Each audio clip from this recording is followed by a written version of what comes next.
सोचो, एक ऐसी रानी जिसका नाम कभी पूरे राज्य में गूंजता था, जिनकी तलवार की चमक से दुश्मन का खून जम जाता था और जिनकी राजनीति की समझ से बड़े बड़े शासक हिल जाते थे, लेकिन आज उनका नाम सिर्फ एक फीका पैराग्राफ बन के रह गया है। इतिहास उनकी कहानी को या तो छुपाता रहा या उन्हें जानबूझकर भूल गया।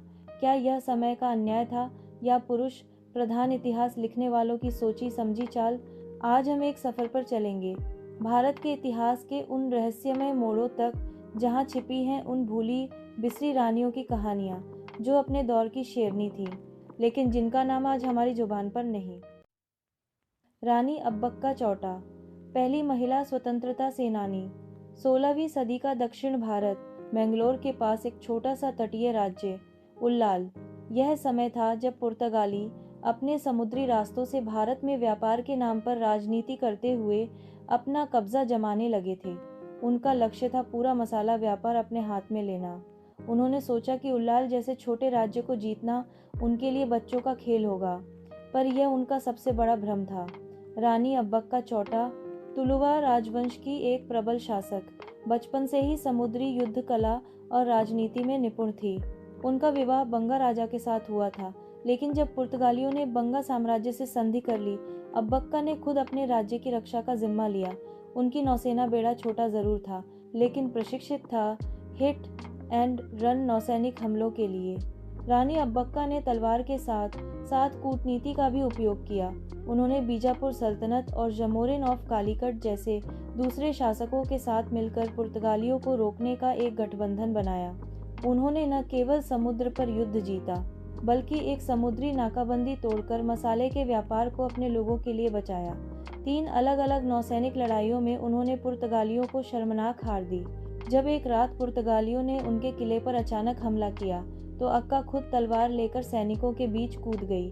इतिहास उन्हें पहली भारतीय महिला स्वतंत्रता सेनानी के रूप में जानता है, लेकिन राष्ट्रीय पाठ्यक्रम में उनका जिक्र मुश्किल से मिलता है। 10वीं सदी का कश्मीर, एक शांत लेकिन राजनीतिक रूप से अस्थिर राज्य। रानी दिद्दा का जन्म लोहारा राजवंश में हुआ था, लेकिन बचपन में ही उन्हें पोलियो हो गया, जिसने उनके एक पैर को कमजोर कर दिया। दरबार के लोग सोचते थे कि यह लड़की कभी राजनीति नहीं संभाल पाएगी, लेकिन उन्होंने अपनी शारीरिक कमजोरी को कभी अपनी शक्ति बनने से नहीं रोका। जब उनका विवाह कश्मीर के राजा क्षेमगुप्त से हुआ, तो दिद्दा ने रानी होते हुए भी राजनीतिक मामलों में सक्रिय रूप से हिस्सा लेना शुरू किया। राजा की मृत्यु के बाद उनके बेटे अभिमन्यु को गद्दी मिली, लेकिन उसकी कम उम्र की वजह से दिद्दा ने रीजेंट का काम संभाला।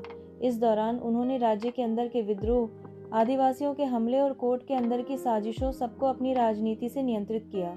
कहते हैं कि दिद्दा ने अपने दुश्मनों को एक एक करके राजनीतिक शतरंज की तरह खत्म किया। जब उनके अपने वंशज उनके खिलाफ हुए, तो उन्होंने उन्हें भी सत्ता से हटा दिया। 50 साल तक कश्मीर पर शासन करने के बाद उन्होंने अपनी राजवंश लोहारा राजवंश का एक नया युग शुरू किया, लेकिन उनका नाम आज भी राष्ट्रीय इतिहास के स्वर्णिम शासकों की सूची में नहीं मिलता, क्योंकि उन्होंने अपने समय की पितृसत्तात्मक राजनीतिक संरचना को चुनौती दी थी। 18वीं सदी का तमिलनाडु, शिवगंगा राज्य। ब्रिटिश ईस्ट इंडिया कंपनी दक्षिण भारत के छोटे राज्यों को एक एक करके अपने अधीन ला रही थी। इसी दौरान वेलु नचियार के पति राजा मुथु वदुगनाथ पेरिया उदय ब्रिटिश के खिलाफ एक लड़ाई में शहीद हो गए।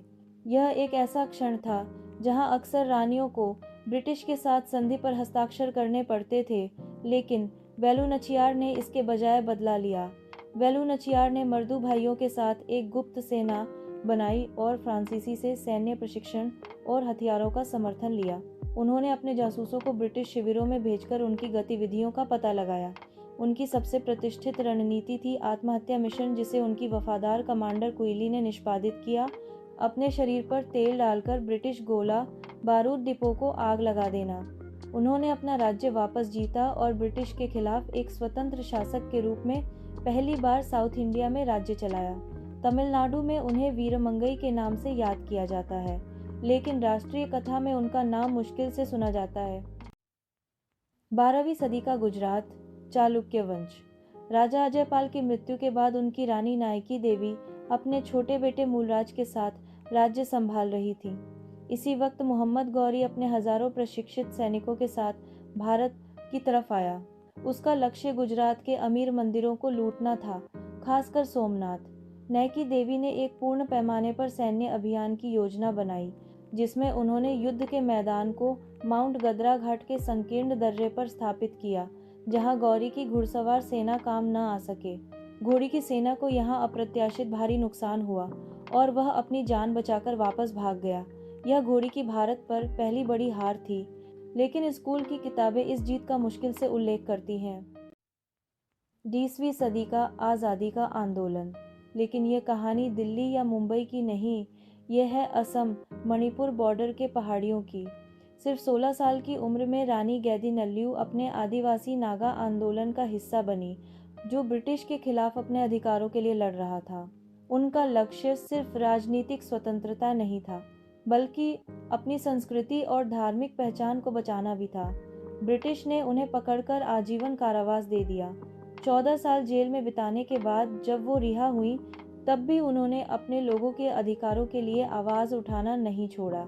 पंडित नेहरू ने उन्हें रानी माँ का खिताब दिया, लेकिन आज भी पूर्वोत्तर के इतिहास को राष्ट्रीय स्तर पर उतना स्थान नहीं मिलता जितना मिलना चाहिए। ये क्वीन सिर्फ इतिहास के फीके पन्ने नहीं है, ये अपने दौर की क्रांति थी। इन्होंने जेंडर के स्टीरियोटाइप्स को तोड़ते हुए अपने राज्य, अपने लोगों और अपने सिद्धांतों के लिए जान तक दे दी। लेकिन उनके नाम को हमने या तो क्षेत्रीय इतिहास में लॉक करके रख दिया या पूरी तरह इग्नोर कर दिया। शायद अब वक्त आ गया है कि हम अपनी हिस्ट्री को सिर्फ राजाओं की कहानियों से नहीं, बल्कि रानियों की दास्तान से भी लिखें। अगर आपको वीडियो पसंद आई हो तो लाइक करें, शेयर करें और सब्सक्राइब करें इन्फो बाय केबी को। मिलते हैं अगले वीडियो में एक नई कहानी के साथ।